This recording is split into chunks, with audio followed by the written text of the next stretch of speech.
سلام، حال دلتون خوب باشه. امروز من یه ترفند به شدت جالبی بهتون آموزش بدم. نکنید بچه‌ها، این شیشه کاملا مه. این ترفند به در جاهایی میخوره، هم زمستون، تابستون. مثلا اومدین شمال، آخرای تابستونه. آخر تابستون معمولا داخل شمال بارن دیگه. نکنید آقا، این قشنگی خود نمیبینی ماته. اگه تیکم گوشم رو پاک کنم شفاف شد. اوکی. خب ببین بچه‌ها، اینا که میگن بخاری بزنین اینا درست میشه، نه همش الکیه.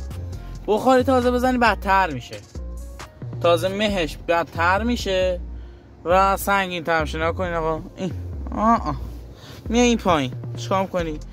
اندر خلاصش میکنی، استارت میزنی، ماشین روشن میکنی. خب الان ماشین روشن شد. اوکی. با اینا بذار گازم بدم، این ماشین روشن. اوکی. میای اینجا چیکار میکنی؟ آقا این یاروه رو پوشینا، این یاروه کن یکی جهت باد جهت هواکش تنظیم میکنه. میذاری یار رو این، یا بذار معلوم نمیشه، یه دقیقه واسه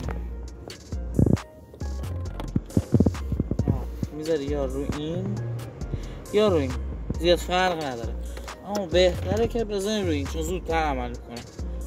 اینو میذاری رو دو، کلاجتون رو میگیرین، کولر رو میزنین، اینم میزنین رو کمترین حالت سرما. چرا؟ چون یه وقت سردتون باشه میایین بالا.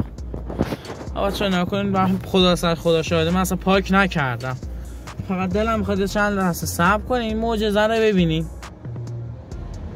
در حد 2-3 ثانیه دیگه معجزه میشه. یه چند دقیقه صبر کنین. یواش یواش داره شفاف میشه. حالا من برفا کنم بزن نکن این کوچولو دیگه صبر کنی. اوکی. و همین راحته. شما از شر اینجا خلاص. این شیشه کلن اصلا دیگه مه نیست اگه دقت کنین. با این روش که من یادم نره. تا ویدیوی دیگه خداحافظ. لایک، کامنت و سابسکرایب یادتون نره. خداحافظ.